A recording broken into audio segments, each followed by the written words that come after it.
Okay, so I got this question about judgment. Is it only God that can judge? Because why does he say now in Matthew 19, verse 28, that the 12 disciples will judge with him? What is this all about? The scenario here is that Simon just said to Jesus, okay, cool. So like we've given up everything to follow you. Jesus basically said that it was easier for a camel to go through the needle's eye than for a rich man to enter into heaven. And now Simon is like, but we've given up everything. What are we going to get?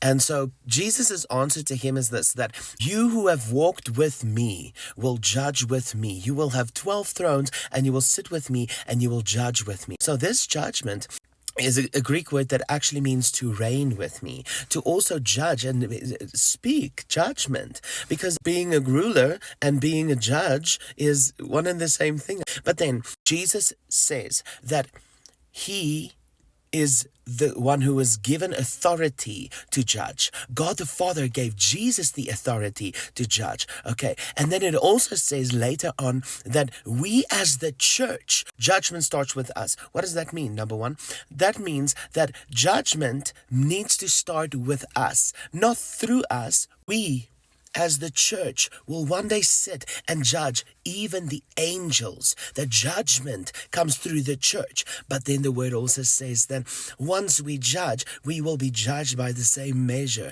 And God says this, that he desires mercy instead of judgment. Okay, so there is judgment needed. But what happens when the church judges? The earth is waiting in eager expectation for the children of God to arise. So when the children of God start judging, the very nature itself is waiting in eager expectation for that judgment, so that nature itself can start acting accordingly.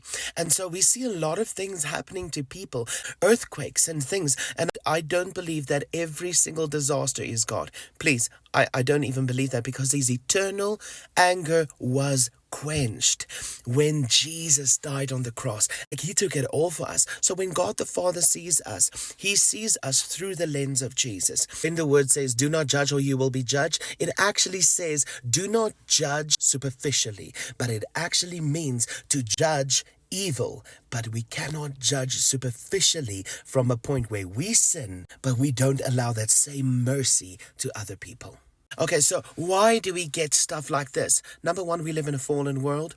And number two, the earth is waiting for us as children of God, to declare things. So when we declare judgment upon a nation, a group, a city, a town, a people, the earth responds.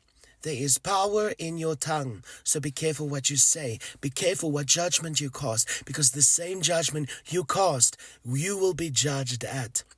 Make sure that when we as the church judge, we need to judge evil. We need to judge the idolatry things of this world, and not the people. We judge the sin, but we love the sinner. Just know that you are loved, you are wanted, and you are needed.